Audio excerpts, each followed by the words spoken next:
Shalom, everyone, and welcome to Exploring the Motherland, African News with Garth. I'm your host, Garth, and the purpose of Exploring the Motherland, African News with Garth, full title, is to promote the mission of Quest to Unite Africa. The mission of Quest to Unite Africa is to promote economic development and critical infrastructure. We do this within four main areas or pillar stratagem or strategies. That would be in medicine, technological innovation, business, and cultural engagement. The purpose of this show is to keep you up to date with the news going on in the continent and throughout the diaspora. As I said before, the purpose of the show is to promote economic development and critical infrastructure for the African continent and the diaspora. And the point of the show is to show you the relevance of our mission and why Quest to Unite Africa is needed. And it is basically showing you where we can help and where we can, come together to make strategic relationships with our brothers and sisters on the continent and throughout the African diaspora. And it's also just to inspire everyone to start thinking about what they want to do when they get to the continent of Africa, because like it or not, that's where we're heading, family. They really don't want us here, but our family back in the motherland wants us back. All right, without further ado, South Africa dismisses white genocide claims. Article in the chat, as always. And it reads, South African President Cyril Ramaphosa has dismissed white genocide as a completely false narrative. Allegations that the white minority in his country is being persecuted. Such claims are intended to stir division among the population, he suggested in an address to the nation on Monday. Although he did not mention names, Ramaphosa's statement came a day after tech billionaire Elon Musk reiterated, I'm sorry for laughing, it's just a joke, this notion. Elon Musk reiterated an accusation that the government of South Africa, his country of birth, is anti-white. Well, now Elon must know what it feels like to be a black person in America, in the West. In South Africa today, all citizens, African, white, Indian, and colored, as they call them over there, male and female, enjoy equal rights and freedoms that the state is obliged to uphold, protect, and advance. As South Africans, we should therefore reject the politics of divisiveness that is emerging in many parts of the world, he stated. Afrikaner NGOs, AfriForum, and Solidarity have lobbied in the U.S. for support to oppose the legalization, basically thwarting the government and trying to usurp the government and get another world government involved, claiming it violates property rights in regards to the Land Reappropriation Act or Reformation Act. And I will play the clip for more context.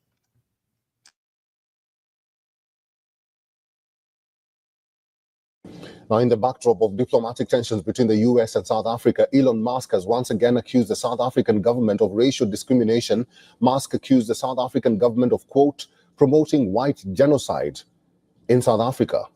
Musk, the head of the US Department of Government Efficiency, posted a video of South African political leader Julius Malema.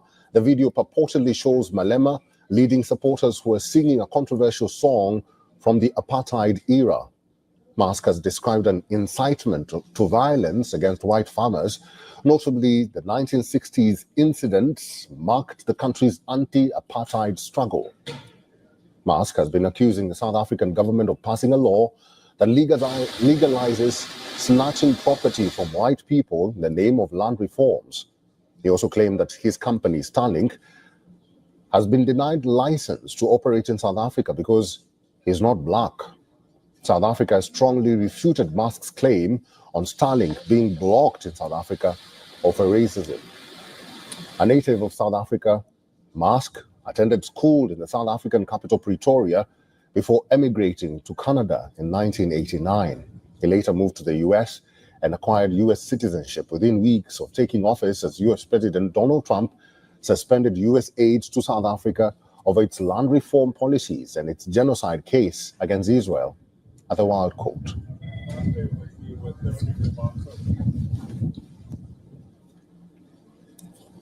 And for the latest on that, our correspondent Kalden Ongmu reports from Johannesburg. EFF leader Julius Malema is under fire once again for singing the controversial Kill the Boer song at a rally commemorating Human Rights Day on Saturday. Kill the Boer is a freedom song that had been used in the past to mobilize against an oppressive apartheid system. EFF sings this particular song in most of its rallies. The Red Berets have consistently emphasized that its liberation chants and struggle songs are not instructions, and none of its supporters recognized it as such. However, critics say this incites violence and fuels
How do I have no?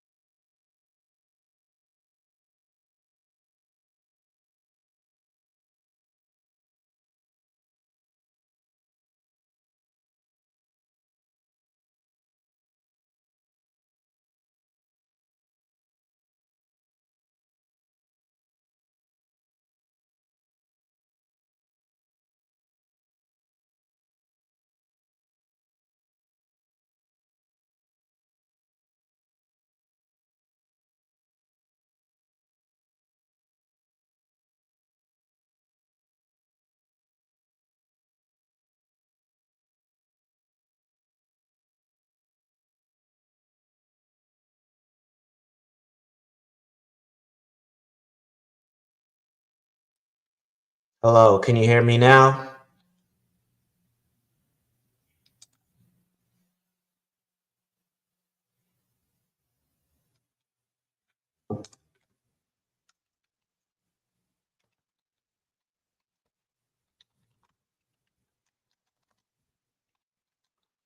Okay, you can hear me now. All right, good.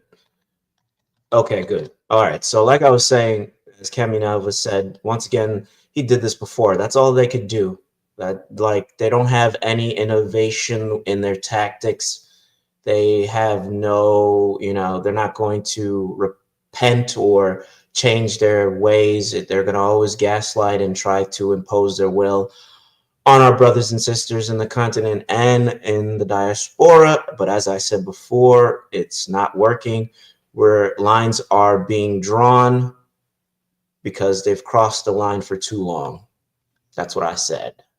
I'm glad they could hear me, because obviously I'm effective, because they are trying to not let me get this message and convey this message of hope, because it causes their despair.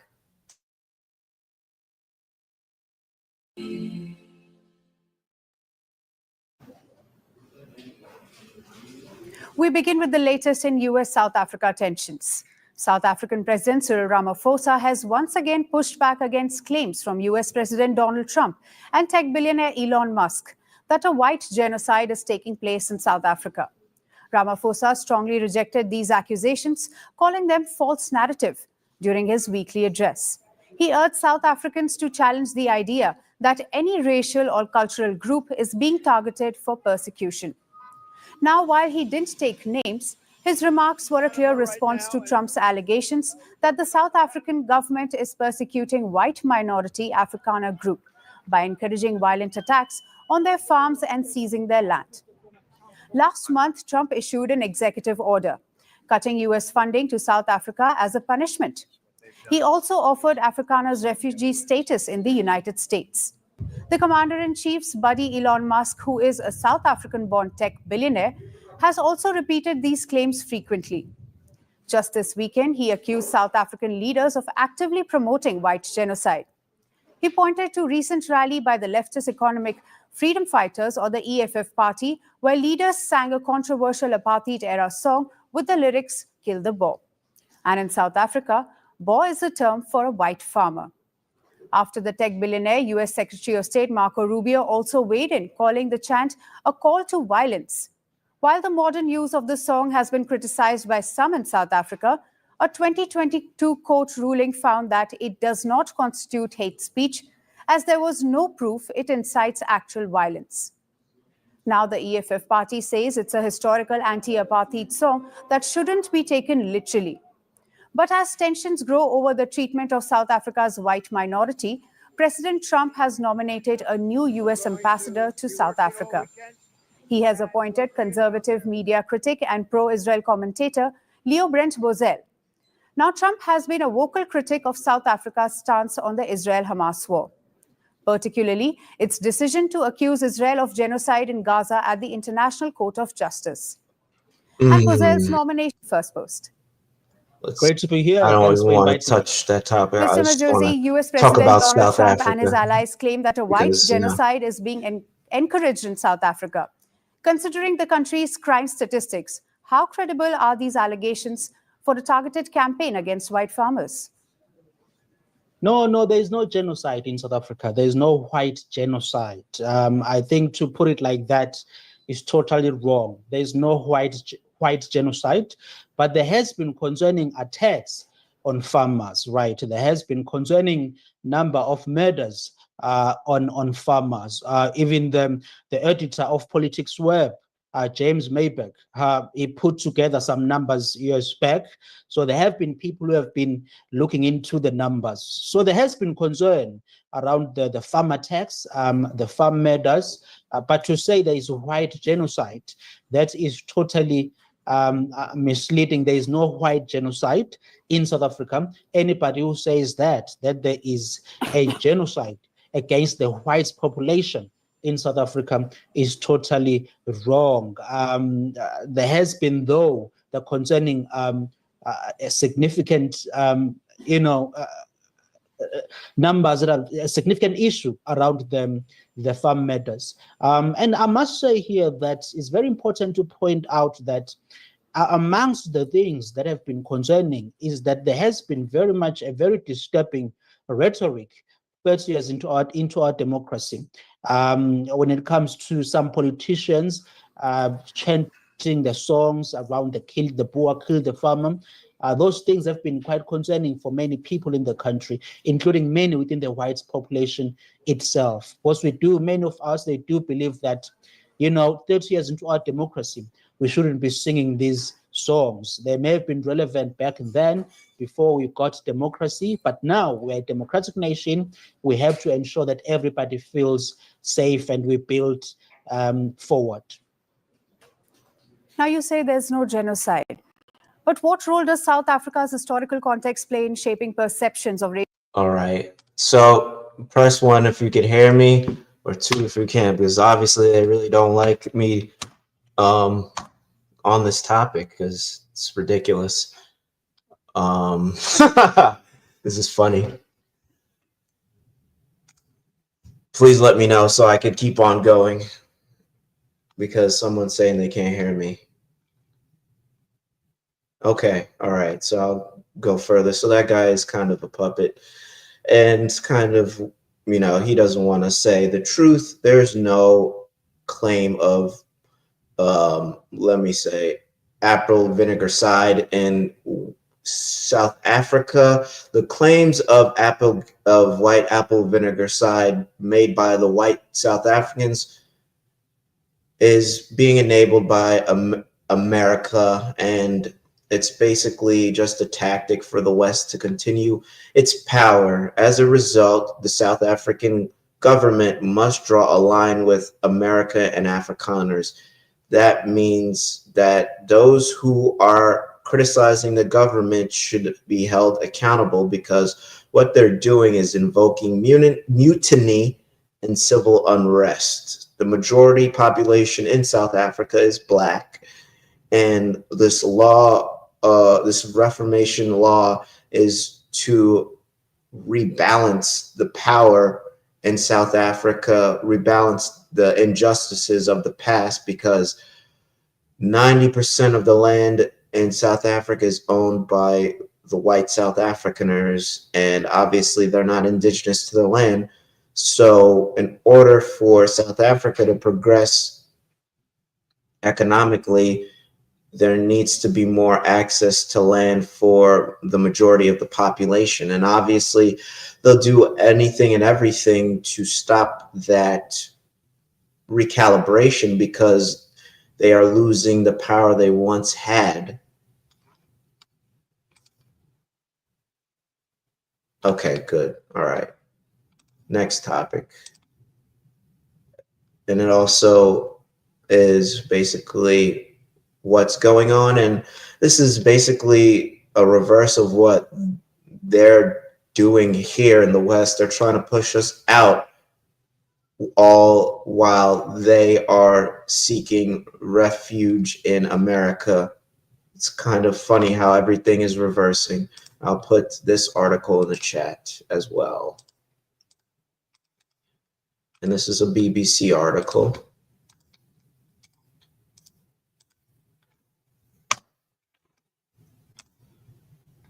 Almost 70,000 South Africans interested in U.S. asylum. Close to 70,000 South Africans have expressed interest in moving to the U.S. following Washington's offer to resettle people from the countries of the Afrikaner community. A business group has said the South African Chamber of Commerce in the USA said its website received tens of thousands of registration from those seeking more information about refuge. Some white South Africans say that they are discriminated against, a claim that has caught the attention of right-wing groups in the U.S. Simultaneously, South Africa's white minority possesses the vast majority of privately held land and wealth in the country, more than 30 years since the racist system of apartheid ended. So they are basically making notions of being discriminated on the basis of not enjoying the wealth and the privileges that they basically stole and, upheld with apartheid.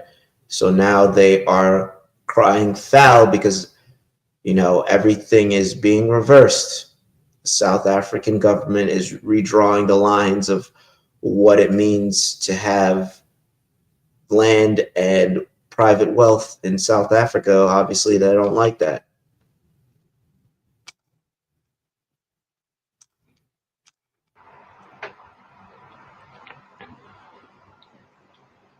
And for our last story, we talk about South Africa.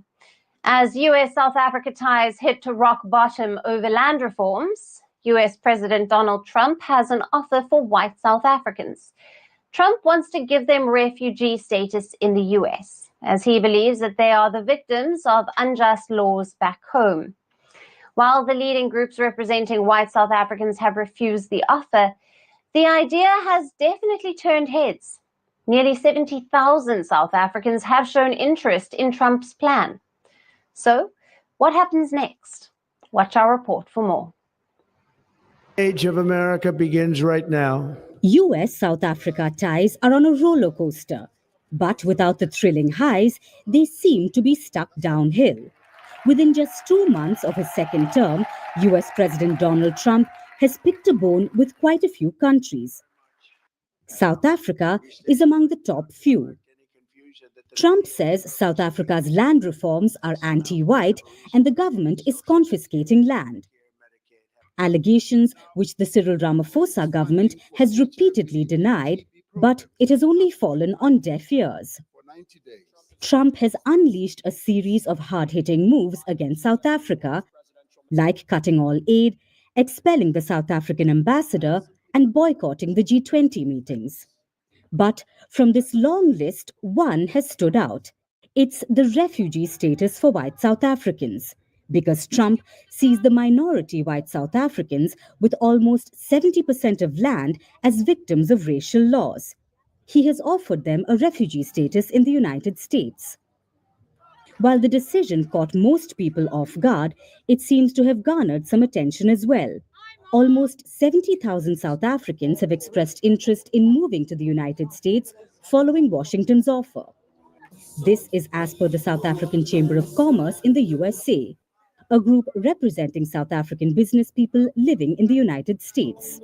Though it's not a government body, the group says it is now involved in registering the interests of those who want to migrate to the US. It has handed over a list to the US Embassy in Pretoria. Out of the 67,042 people who registered on its site, most were aged between 25 and 45 and were mainly Afrikaner or English names.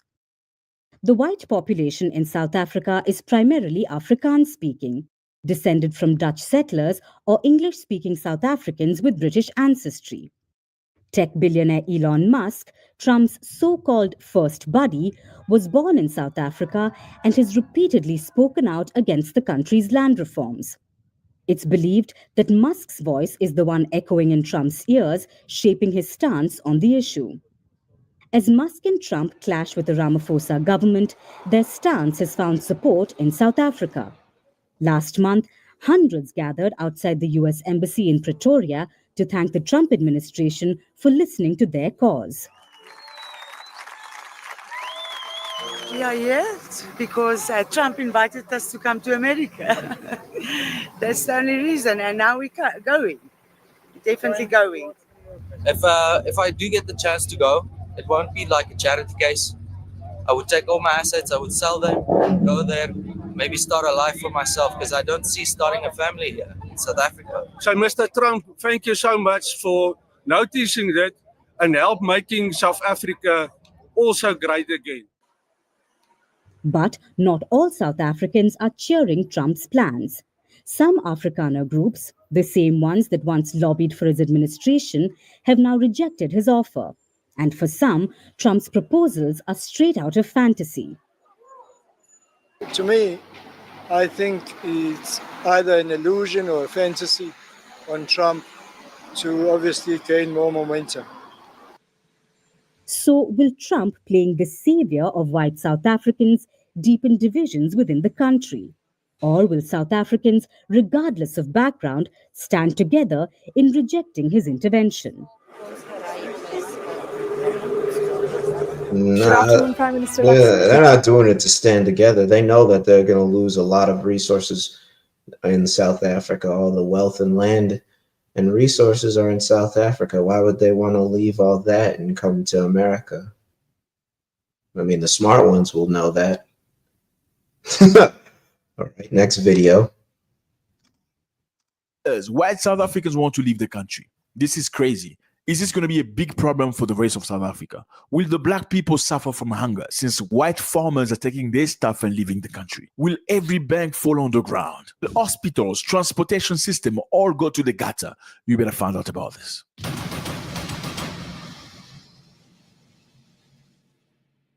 What's up, everybody? I hope you're doing good. It's a beautiful day. Thank you very much for stopping by. You are appreciated. I see you. First thing first, YouTube says a lot of you people watch videos, but you're not subscribed. Please click on the button subscribe before we start. You already know you want to be here because I like you. I mean, I know I look like your cousin. You look like mine. This is family. Look, you want to know about Africa? You are at the right place. This is kind of funny because Zach does kind of look like my cousin, but not to go off topic. This is where we talk about Africa. We discuss about everything. We sometimes bash one another. We bash everybody here. You're not special. Trust me. We're going to bash your country, but it's all for the good. You know, the goal is to all come together and grow. Africa can't stay behind forever. I see you from all over the place, from the Caribbeans. I greet you from the United States of America, from all over Europe.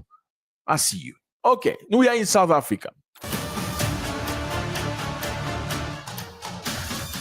Close to 70,000 South Africans have expressed interest in moving in the United States of America, following Washington's offer to resettle people from the Afrikaner community of South Africa.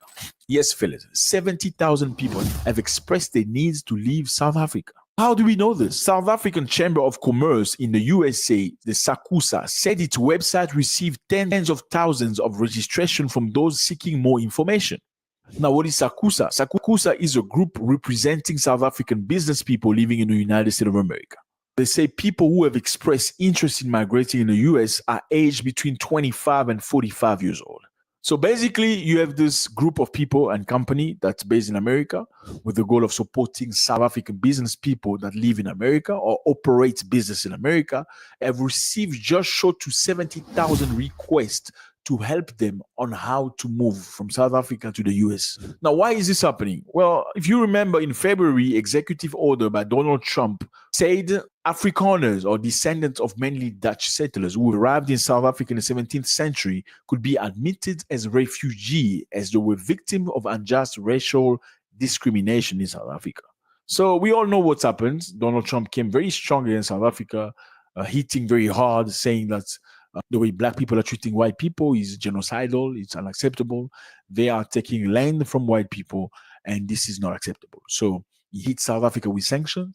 He cut the US aid, which enabled many people in South Africa to receive help when it comes to HIV and many other things. Health workers and many other people lost their jobs.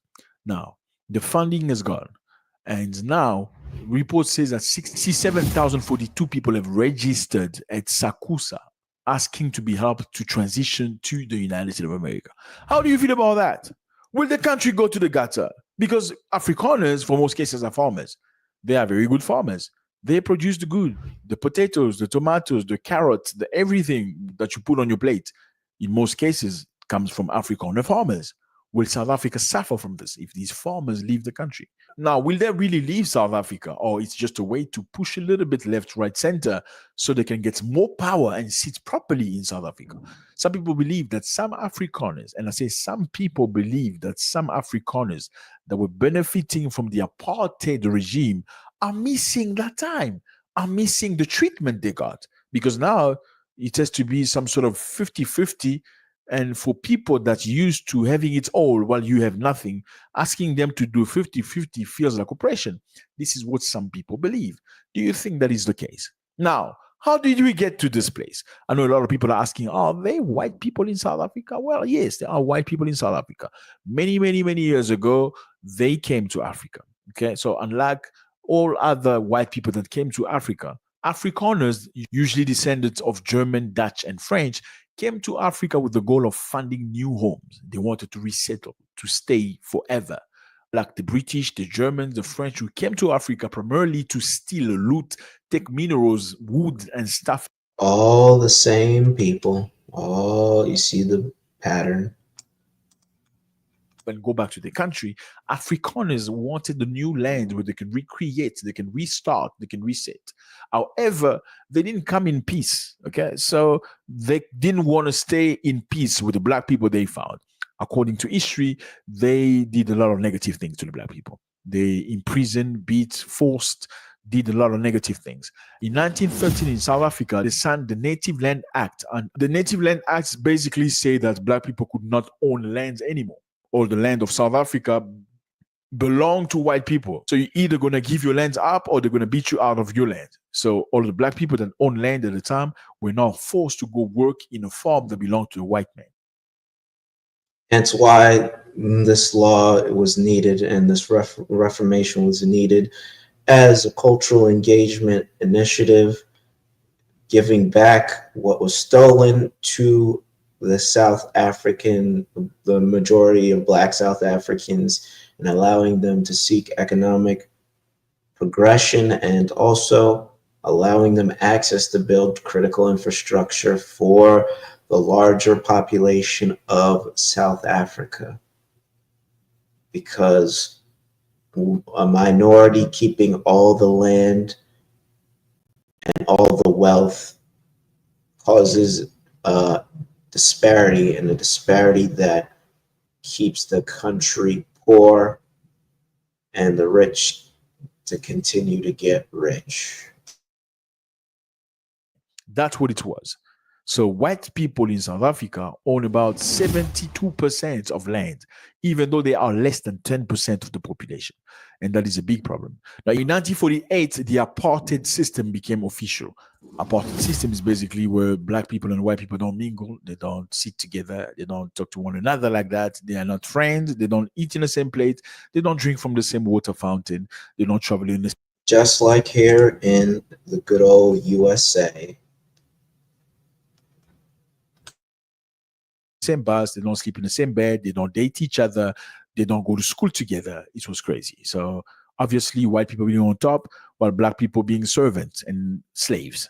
And that was a very, very harsh and difficult time for South Africans. Many people were beaten, sent to jail, unjustly unalived. Very sad. However, in 1994, Nelson Mandela came out of jail, and that's when they had the biggest election in South Africa at the time. And the biggest black political party, the ANC, had won the election. Obviously, the majority of people in South Africa being black won the election against the white people in South Africa. Well, South Africa has gone through the most. Back in time, there was a system where there was white, Indians, black, and colored. Yes, there are many races in South Africa: white, Indian, black, and colored, and more. Okay. However, you might be asking yourself, how come the Indians are in South Africa? Yes, the British also brought in Indians to work primarily in KwaZulu-Natal. KwaZulu-Natal is the province of Shaka Zulu. I'm sure you heard of Shaka Zulu. Shaka Zulu is this great warrior of Africa. And in KwaZulu-Natal, the Indians were imported with the goal of doing some work. Why? Because some people believe that many Zulu people in KwaZulu-Natal refuse to work on the field. Therefore, they brought in Indians to do the job. Now, after apartheid, some Indians left, but many remain. And up until today, Durban, KwaZulu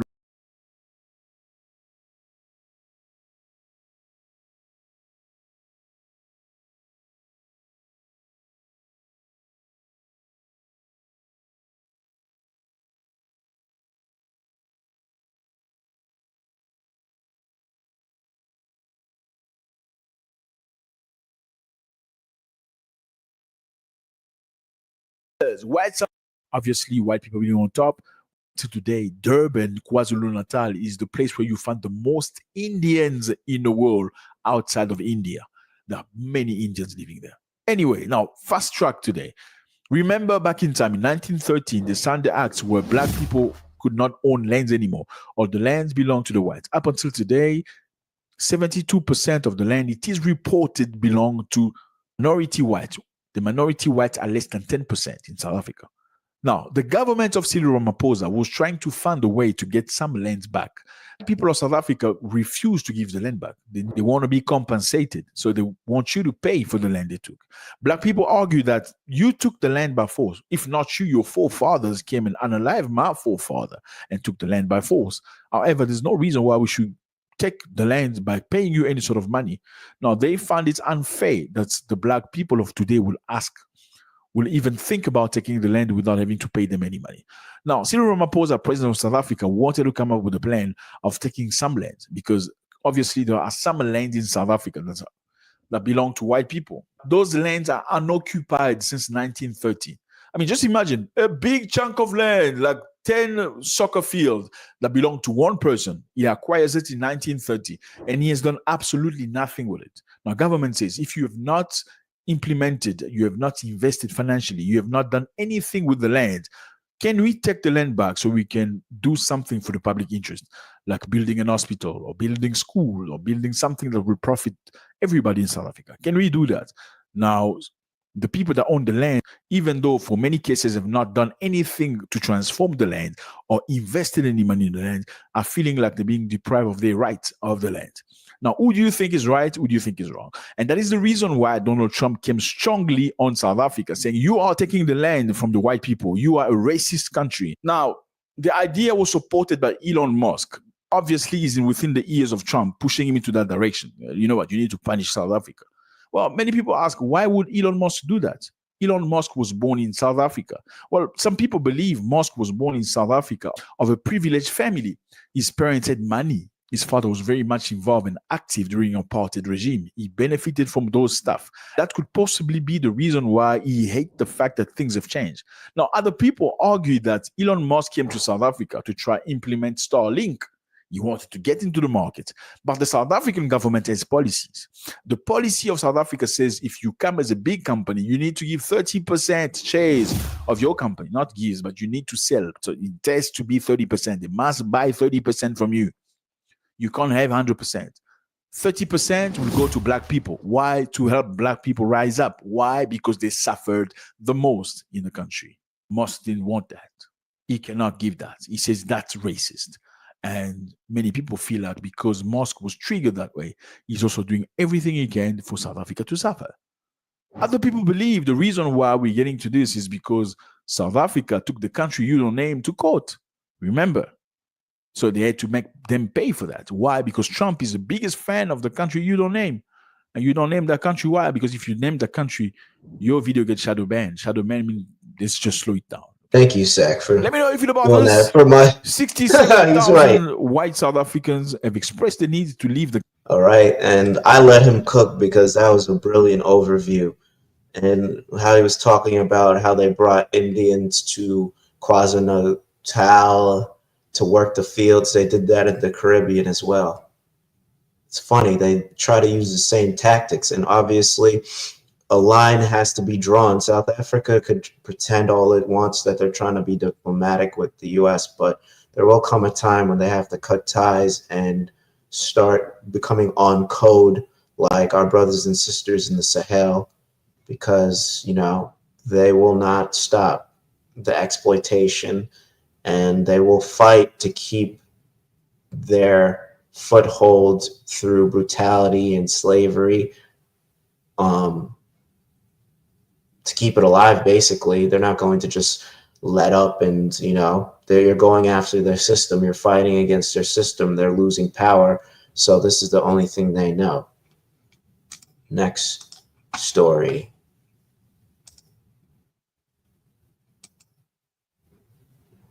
Where is this article? Okay, there you go. Here's the article.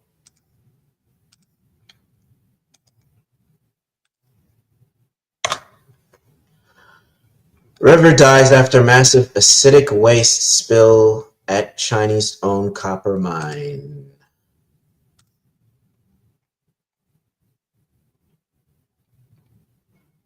The Kafu River, stretching over 930 miles, about 1,500 kilometers, through the heart of Zambia, supports a vast ecosystem and provides water for millions. The contamination has already been detected at least 60 miles downstream from the spill site, raising serious concerns about the long-term impact on both human populations and wildlife. This environmental disaster has placed President Hakainde Hichilema in a difficult position. Zambia's ambitious goal to more than triple copper output by 2033 heavily depends on Chinese investment, crucial for both economic recovery and ongoing debt restructuring negotiations. Basically, Zambia has made a unstrategic partnership with the Chinese to export and develop a copper mining and copper output.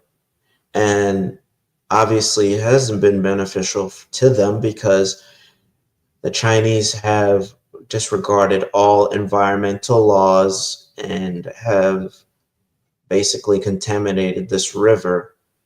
And now the Zambian government is at a crossroads as to whether they should continue this strategic partnership, because obviously it's contaminating the ecosystem, which is basically a source of economic income, and obviously affects the food supply and affects the environment and affects the public's access to critical infrastructure.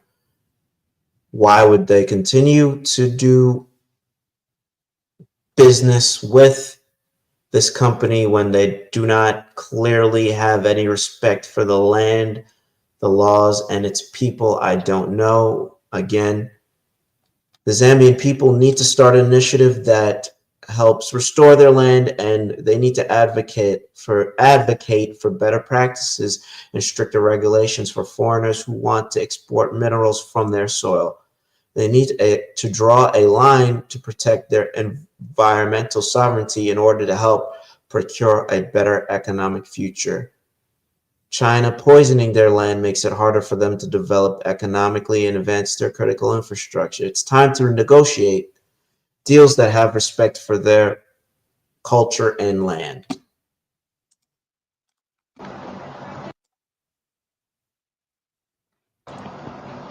And staying in the region, our last story is about Zambia. It is grappling with a major environmental disaster. A toxic spill from a Chinese-owned copper mine has contaminated the Kafu River, a crucial lifeline for millions. The impact? Dead fish, destroyed farmlands, and entire communities cut off from clean water. The government is racing to contain the damage. But for those who depend on the river, the crisis is already devastating. How did this happen, and who will be held responsible? Our next report gets you all the details. A river died overnight. That's how one Zambian described the catastrophic spill that has poisoned the Kafu River, the lifeline of millions. It wasn't just a disaster, it was a failure to protect and a failure to prevent. And at the center of it all is a Chinese-owned mining giant.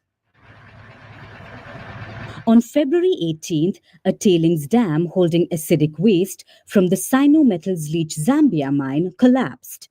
50 million liters of toxic mining waste spilled into the stream. The result, a poisoned river, a devastated ecosystem, and a crisis for millions who rely on the Kafu River for survival. This river was once full of life, but today it's a graveyard. Dead fish line the shores and farmland dried up from the toxic spill. Prior to the 18th of February, this was a vibrant and alive river. We had cormorants, we had kingfishers, there was small masangas, the fishing was good. Now, everything is dead. It's just like a totally dead river. It's unbelievable. Overnight, this river died.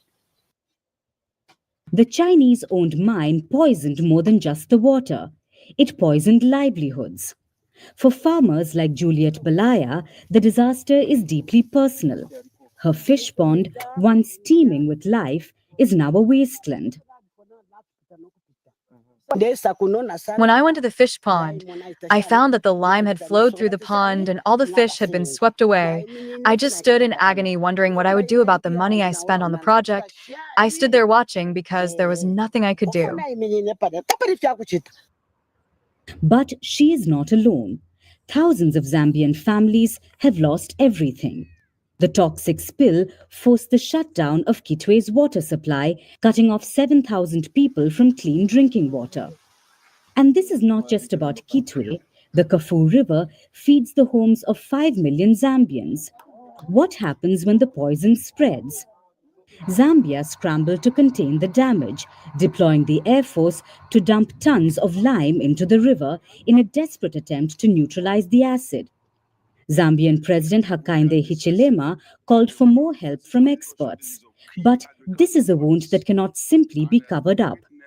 The chairman of Sino Metals Leach Zambia apologized, but the anger remains, and the problem runs deeper than a single... Man, you just apologize? You just stole millions of people's lives, well, thousands of people's livelihood and put millions of people's lives in jeopardy, and that's all you have? Sorry? No, you got to pay something. You got to give something. You got to give something back to the people or just leave.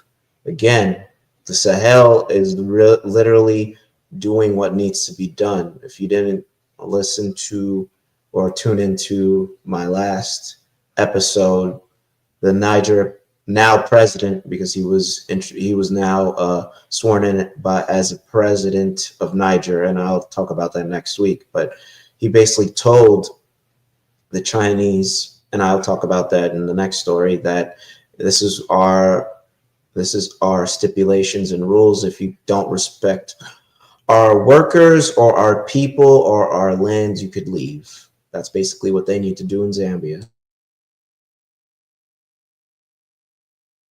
Mine. Another scandal has surfaced.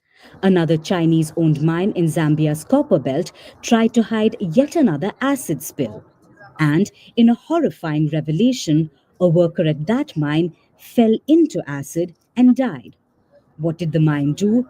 It continued operations until 2 Chinese mine managers were arrested. So this isn't just an accident, it's a pattern. China has poured billions into Zambia's mining industry, extracting its copper, which is a key component in smartphones and other technology. But while China profits, Zambia suffers. Chinese companies have been accused of disregarding safety regulations, labor laws, and environmental protections. And Zambia is trapped, burdened by over $4 billion in Chinese debt that has forced it to beg for restructuring after defaulting in 2020. However, the people of Zambia have had enough. Environmentalists and citizens are all speaking up. Their question: when will Zambia come first? Yeah, absolutely abhorrent situation. Basically, they are R-wording the land. You know what I'm saying. I'm not going to say it for the algorithm. They are R-wording the land and taking whatever they want and leaving people destitute. It has to stop.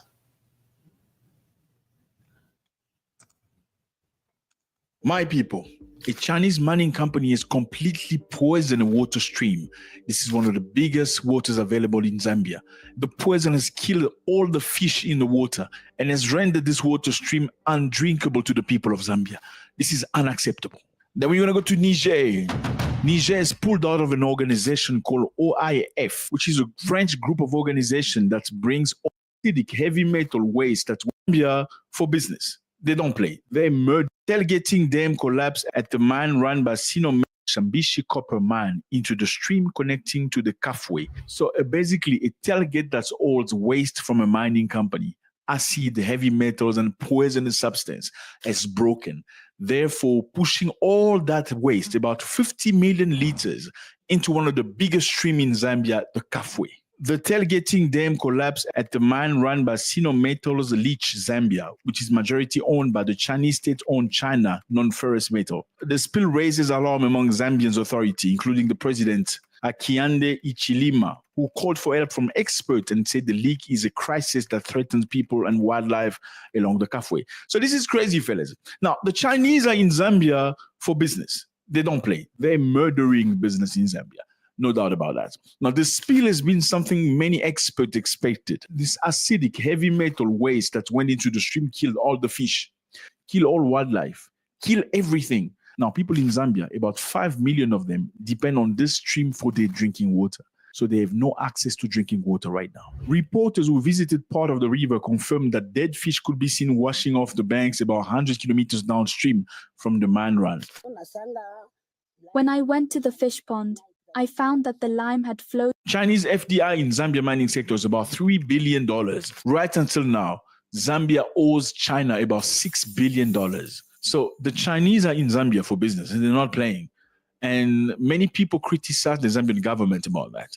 Many people say, I have never been to Zambia. Many people say that in Zambia, you will find a lot of board with Chinese writing, Mandarin, not in English, but in Chinese writing. So this is not the first time, fellas, okay? You know, the modus operandi of Chinese, it's quite weird. It's not the first time. Something very similar happened in the DRC, where a Chinese company in 2021 in Tenke Fungurume mine pollution, where there was allegations of the Chinese polluting the rivers of Katanga region with the same technique, absolutely insane. Not limited to Congo, in Zimbabwe as well in 2019. A Chinese-owned gold mine, Chamfi Gold Mine in Mashonaland, was implicated in the spill of cyanide-laced waste into Angwa River. The incident occurred during a breach of a tailgating dam, releasing toxic runoff that killed the fish, livestock downstream and contaminated water supply for local communities. Residents reported the illness linked to water consumption. This is crazy stuff, okay? We're talking Congo, we're talking Zambia, we're talking Zimbabwe. And in Ghana, it's happening in Ghana as well, where the Chinese spilled poisonous substance into water because they were trying to get gold out of water. And this contaminated the water, killed all fishes, all livestock, and the water was not consumable to the people that relied on it. Now, the Zambian government sent the military to throw lime into the water stream. Yes, a lot of lime. Lime is often used as a treatment for mining toxic waste, particularly to neutralize acidic waters and remove harmful heavy metals. The process works in several ways. So basically, by throwing lime into a toxic environment, they expect it to raise the pH level of the water, hopefully to reverse the effect. And some experts believe it's been too late already. Prior to the 18th of February, this was okay, I don't want it to be redundant. I put the link in the chat and we are going to move on for the sake of time. Niger expelled Chinese oil execs over a local expatriate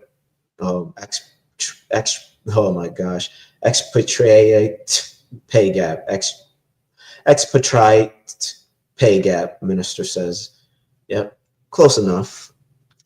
And I put the article in the link. Basically, I spoke about this last week, but this has more detail as to why it happened and why they kicked them out.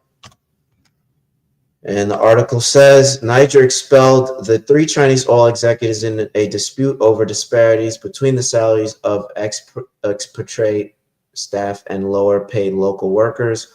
Oil Minister of Niger says, we are not satisfied with the way in which wealth is distributed between the state of Niger and the partner. The officials were Niger-based directors of China National Petroleum Corporation, the West African Oil Pipeline Company, and the joint venture of oil refinery Suarez. The average salary of Chinese employees in Niger's last year was $8,678 per month, compared with the $1,200 for an employee from Niger in the same post. There was also a high concentration of expatriates in managerial positions, while Nigerians tended to fill less significant roles as operators or laborers.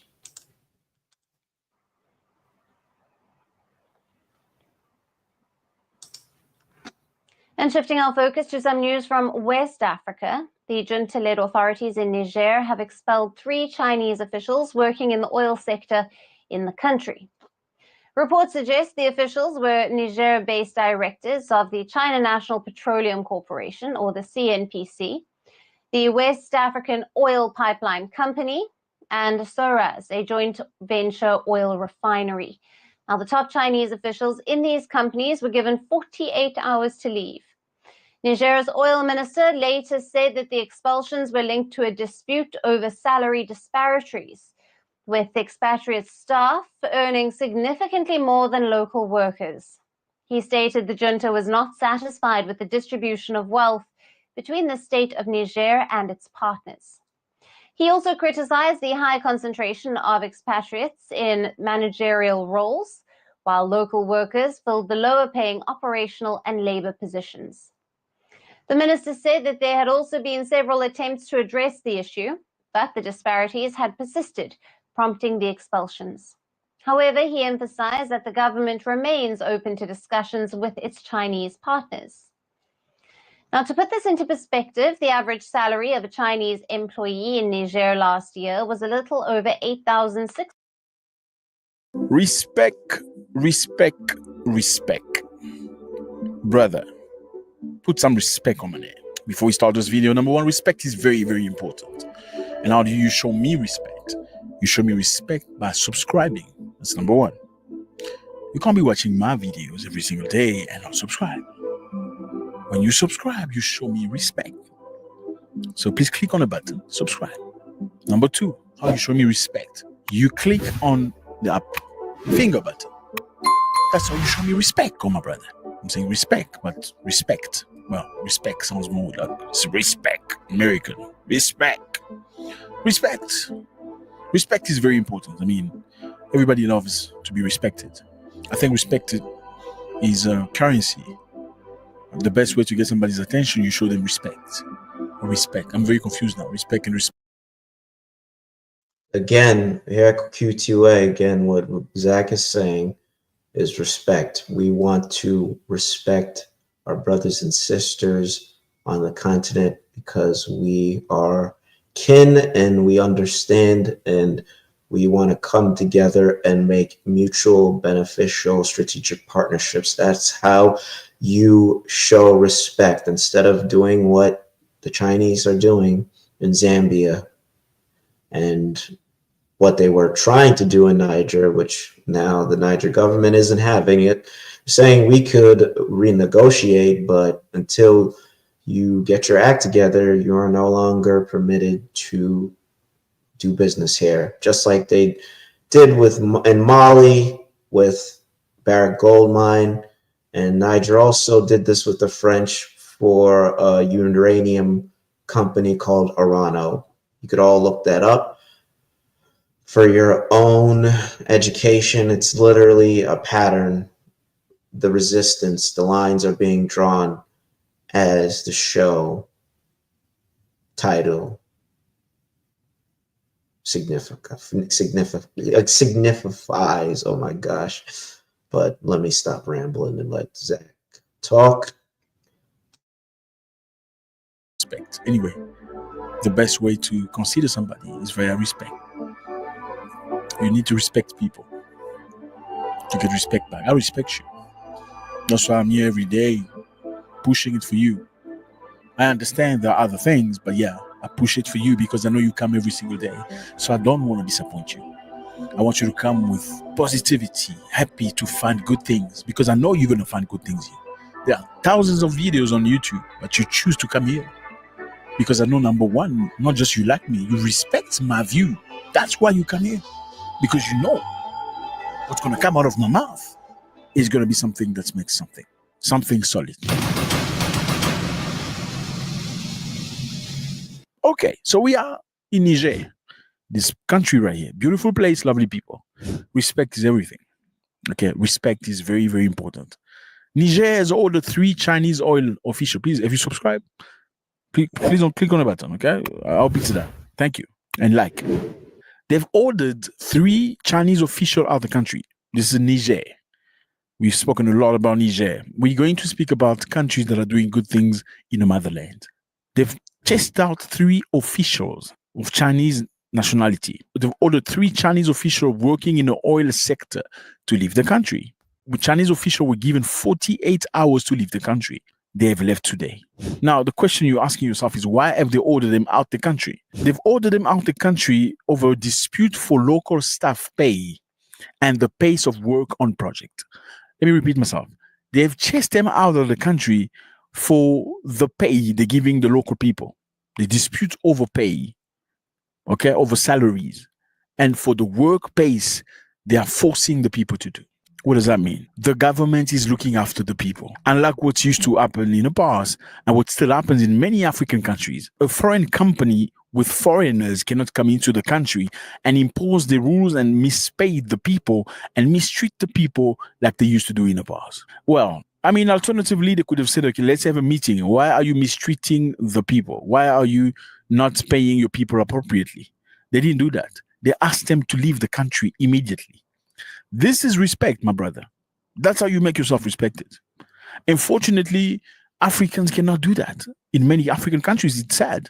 I mean, you go to some of these countries here, Congo, DRC, you go to Abidjan, which is Cote d'Ivoire, and some other countries. Show on the map. These are, if you go in these countries, you as an African, you have nothing to say to a Lebanese.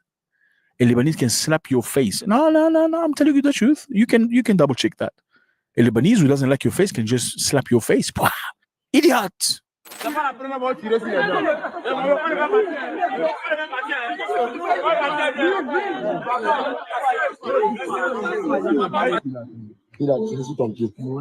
Thing they want to any civilian. If you open your mouth, he's going to call the general on you. And guess who's the general going to be on the side? He's going to be on the side of the foreigner, not for you. They're going to contact somebody. They were forced to stay at work. Supposedly because it was COVID or something. They said they were going to get COVID from their wives. Yeah. Well, they do that because some dude out there is complaining about his salary. No, you're probably not going to do that. The majority of people won't do that. They will say, okay, it's just 1, 2, or 3 workers that are not very happy, but 400 million is a lot of money. Well, Niger is not doing that. They're looking after the people. And this is not the first time, my brothers. A couple of days ago, Niger Tourism Ministry rescinded the license of a Chinese-operated hotel in Niamey because of discriminatory practices. Yes, rescinded. That's the word. Rescinded. You got to sound like, professional, sound rich. Rescinded. Sound like a director, like a politician. Not took back the license, not blocked the license, rescinded the license. So they blocked the license of this company. It's a major hotel that produces a lot of things. The authorities of Niger revoked the operating license of Solux International Hotel in Niamey, a prominent Chinese-owned establishment that has been a symbol of Sino-Nigerian cooperation since its inauguration in 2013. All right. So for time and not to be redundant, we see lines being drawn after people have crossed them, and Niger is saying you are going to only do business here if you're going to respect our people and do stuff that economically enhances us.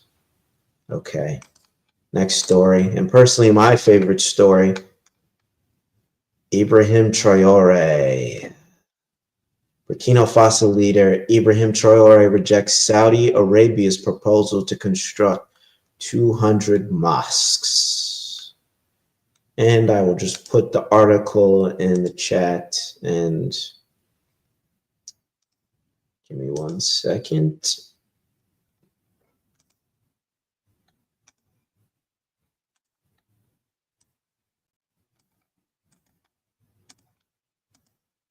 And just to speed up the time, I'll just let it play.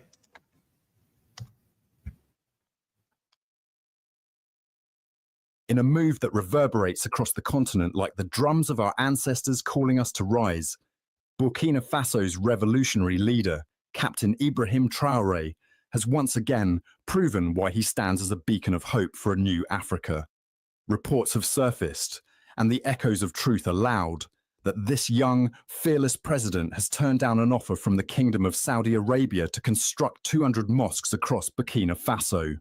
Yes, you heard that right, 200 mosques, but instead of bowing to the glittering allure of foreign generosity, Traoré stood tall, looked the Saudi emissaries in the eye and said, No, thank you. Standing on business. Burkina Faso doesn't need more houses of prayer right now, many of which, he pointed out, sit underutilized, gathering dust while the people hunger for progress.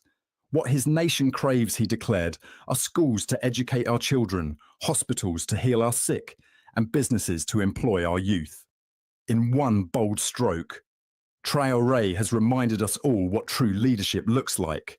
A vision rooted not in the whims of outsiders, but in the beating heart of the people.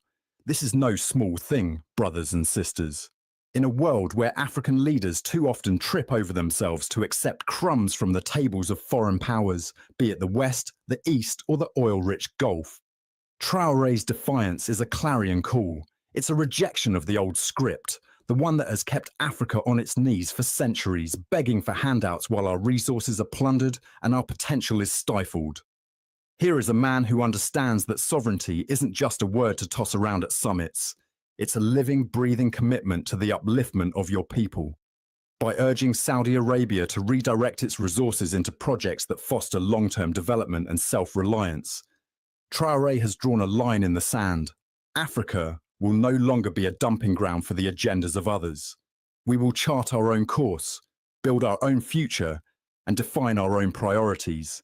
Let's pause for a moment and let that sink in. Burkina Faso, a landlocked nation of 23 million souls, has been battered by years of instability, jihadist insurgencies, coups, and the lingering shadow of colonial exploitation. Yet, under Traoré's leadership, it's daring to dream again. This isn't just about rejecting mosques. It's about rejecting dependency. It's about saying, we have enough places to pray. What we need are places to learn, to heal, to work. Can you imagine the courage it takes to say that to a global power like Saudi Arabia, a nation dripping with petrodollars and influence? But that's Traoré for you, a 37-year-old captain who seized power in 2022, not to line his pockets, but to resurrect the spirit of Thomas Sankara, Burkina Faso's legendary revolutionary martyr. Like Sankara before him, Traoré is showing us that leadership isn't about bowing to the highest bidder. It's about standing firm for the dignity of your people. Now, let's contrast this with the sad, sorry state of so many other African leaders. While Traoré is planting seeds for a self-reliant Burkina Faso, too many of our so-called heads of state are busy selling their souls to the West, the IMF, the World Bank, and anyone else who dangles a dollar or a euro in front of them. It's a disgrace, a betrayal of everything our forebears fought for. From the shores of the Atlantic to the highlands of the East, we've seen it time and again. African leaders who can't wait to sign lopsided deals, accept aid with strings attached, and mortgage their nation's futures for a fleeting taste of luxury.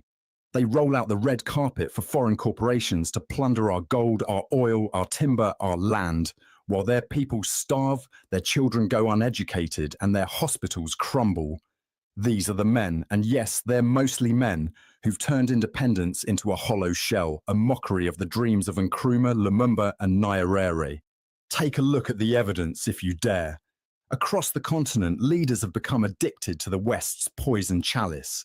They'll sign off on structural adjustment programs that gut public services, leaving millions without healthcare or education. Just to secure a loan, they'll squander on private jets and mansions. They'll welcome military bases from France, the US, or whoever else wants a foothold, claiming it's for security, while their own soldiers lack boots and bullets to fight the real threats within. They'll shake hands with those from mining companies, handing over billions in resources for a pittance, while their citizens languish in poverty. And when the West offers them something shiny, be it a development project that benefits foreign contractors more than locals, or a cultural export. Yeah, you gotta follow this, subscribe to this channel. Africa's Powerful, because he eloquently put the problem in Africa that's been plaguing Africa since the Berlin Conference. It's crazy how eloquently and succinct and concisely he said all that. But for the sake of time, I will let you watch the rest of that video on your own time. Ibrahim Traoré is a leader who puts the needs of his people first. He exemplifies our mission at Quest Unite Africa. Again, That is to create economic development and critical infrastructure for the African continent and the diaspora as a whole. He stresses that foreign investors must help the nation and make beneficial initiatives for the Burkinabe people as a whole. For instance, building schools, that would be cultural engagement and education. Building hospitals, that would be medicine. We need to help our people learn, and we need to help them stay healthy so that be able to learn and to work. All those things are cohesive and collaborative. That's how they become more economically free, and they can economically progress. And I saw it firsthand in Burkina Faso, how our people were living and how they needed our help. How we could get people who want to help with their expertise within the medical field, within education. You know, the possibilities are endless, family, on how you could help. Traore is showing you cannot buy favor and interest in Burkina Faso. You need to genuinely help the nation flourish. Okay, last and final story. And I'm putting the article in the chat.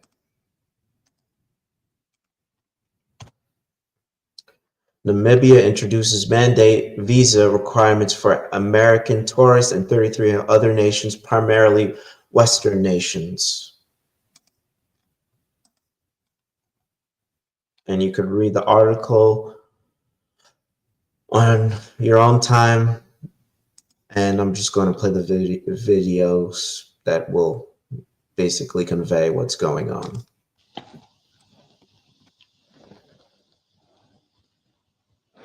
And staying in the region, for years, American and Western travelers have enjoyed easy, visa-free access to many African nations.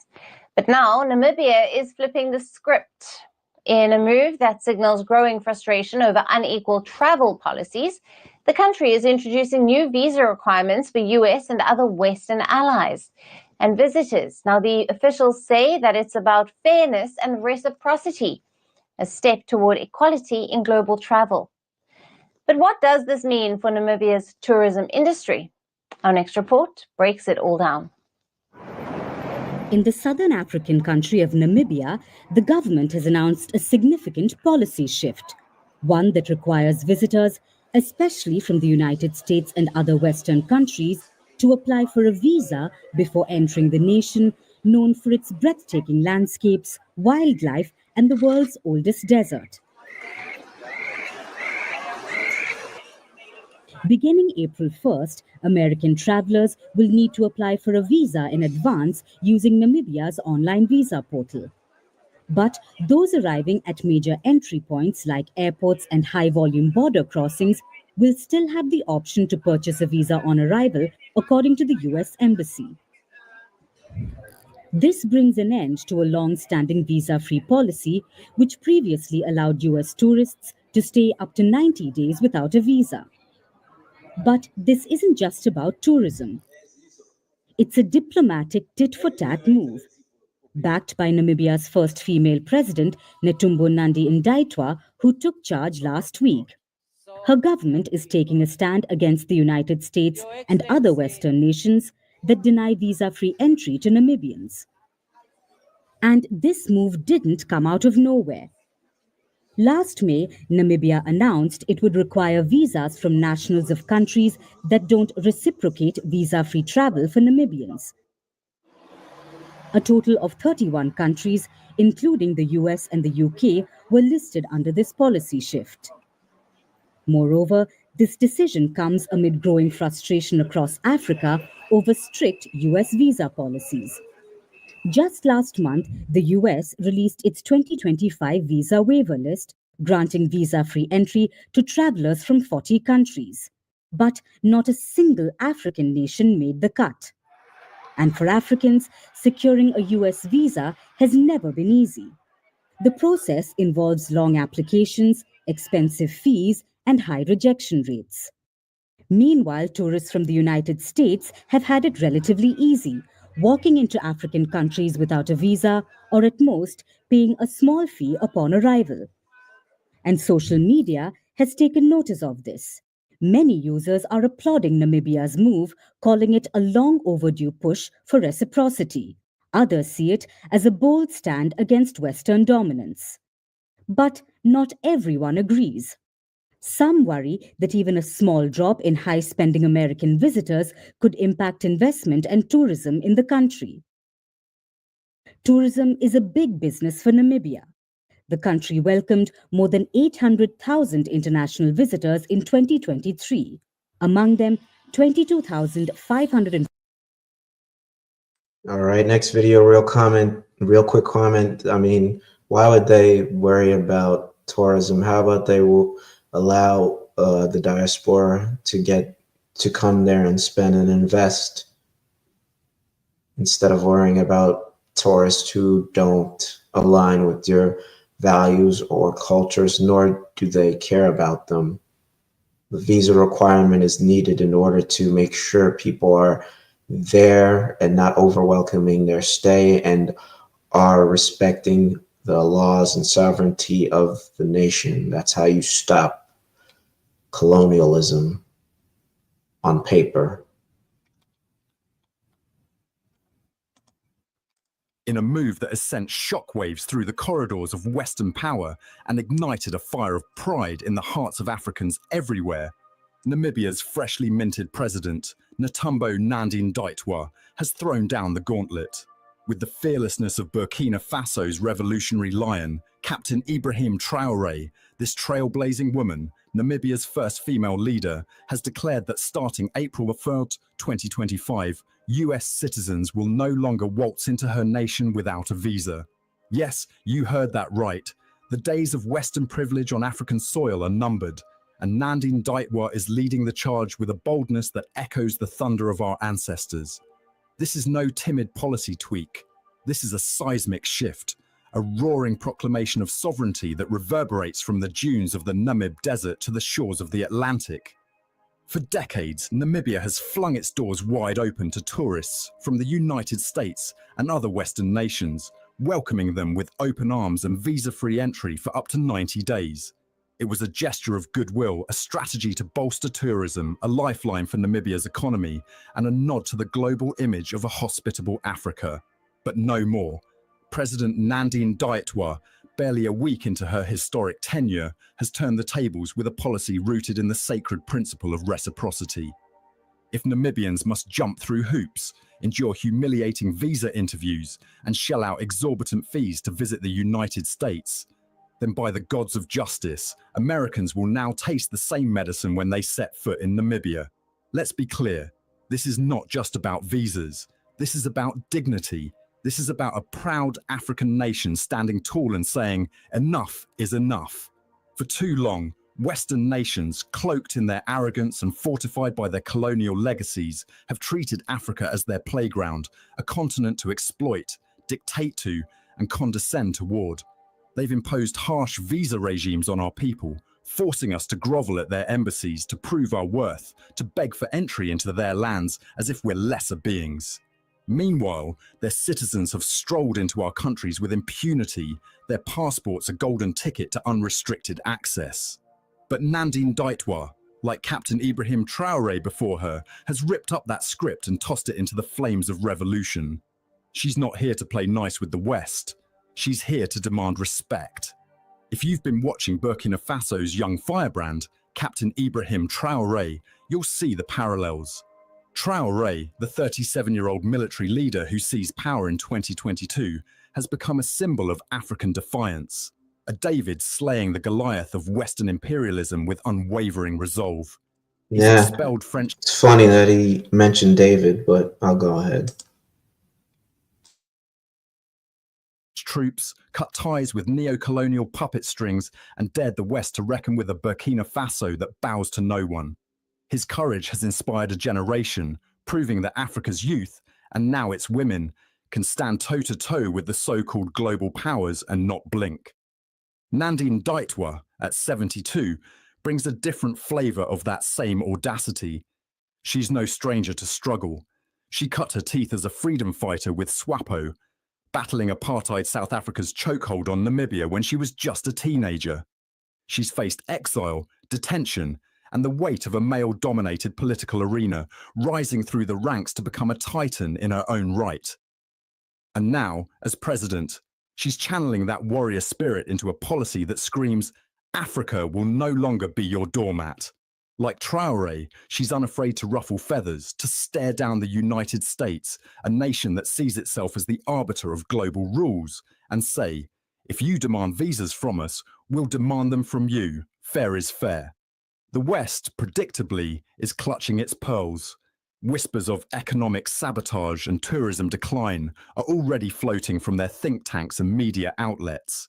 They'll tell you Namibia's $90 visa on arrival fee, peanuts compared to what Africans pay for US visas, will scare off American tourists, denting the nation's GDP. But let's not be fooled by their crocodile tears. This isn't about economics, it's about power. They're rattled because an African woman, a black woman, has dared to challenge their entitlement. They're shaken because Nandine Ndaitwah's move exposes the hypocrisy of their rules-based order, a system that only seems to apply when it benefits them. To understand the magnitude of this moment, we must confront a painful truth. For far too long, African nations have bent over backwards to appease the West. Our leaders, many of them groomed in colonial classrooms or seduced by Western aid, have internalized a subservience that's kept us on our knees. When it comes to visa policies, the imbalance is glaring. Take the United States, for instance. A Namibian citizen seeking to visit must navigate a labyrinth of requirements, a non-refundable $185 application fee, a fortune for most, a grueling interview at the US Embassy, bank statements, proof of ties to Namibia, and a wait time that can stretch months, all with no guarantee of approval.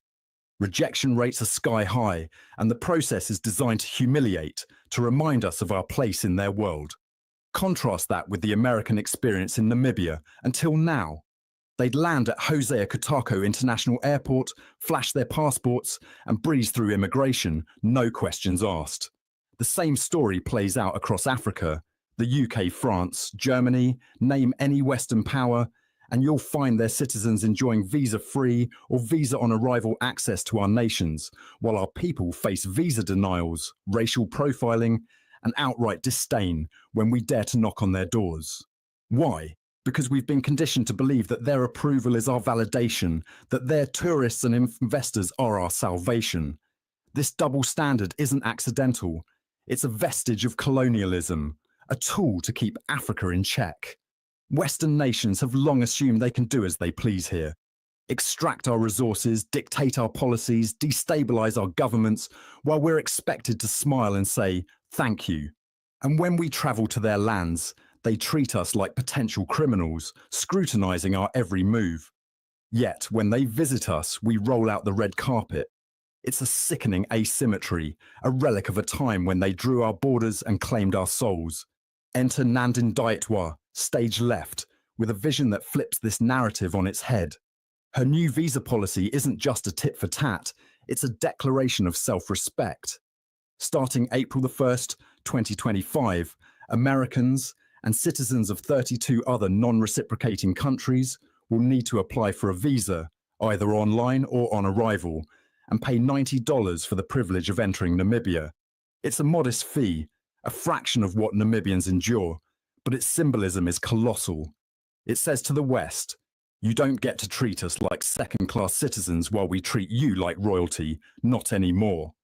This isn't about shutting out tourists. It's about leveling the playing field. Namibia's immigration ministry has been crystal clear.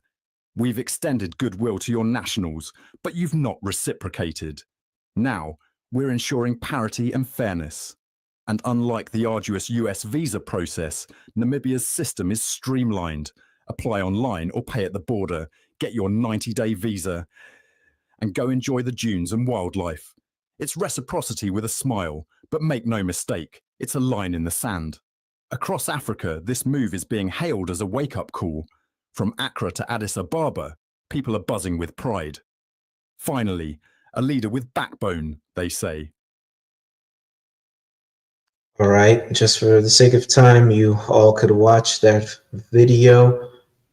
It's a lengthy show, but I believe it was needed, and it just shows you that lines are being drawn and we are being redirected to the continent, and we should think about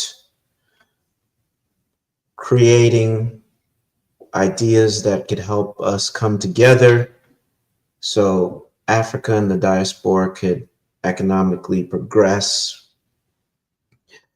Thank you for tuning in. Please comment, like, subscribe, and share, and give me feedback as to what I could do better and what you like about the show. And I thank everyone for joining. Enjoy the rest of your day and your Shabbat, and Shabbat Shalom, everyone. And be sure to check out neodiplomacy.com. I'm pretty sure I'm going to make sure I give you the right link, because a sister said we need to start respecting others and ourselves. And Brother Karis is creating a course on how we do that. So please check it out. Again, I am out of here. Shabbat Shalom, everyone.